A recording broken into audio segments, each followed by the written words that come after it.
که چیرې د چا پر مخ باندې دانې وي یا خو دانې ختمې شوي وي لیکن بیا هم په مخ باندې نشانات کډیان یا تور ټپونه وي نو د هغه لپاره یو داسې وظیفه چې مولانا اشرف علي تنوي رحمت الله علیه په خپل کتاب کې لیکلې ده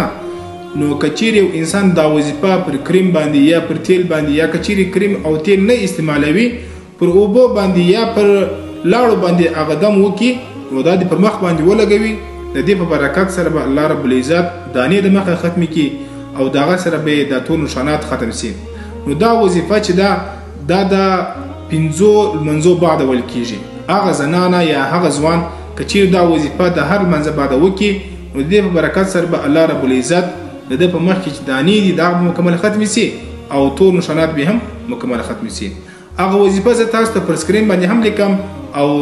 په الفاظ کې هم د تاسو ته ووایم خو لیکن دا یو خبر درته کوم دا وظیفه د دې سره ډیوټ وکړئ دا مخ ته شیر کړئ چې نور مسلمانانو ته هم دا ورسیږي هغه وظیفه داسې ده بسم الله تربة أرضنا بريقة بعضنا ليشفى سقيمنا بإذن ربنا دا وظیفه دا زه په سکرین باندې هم تاسو ته ولیکم د هر لمانځه بعد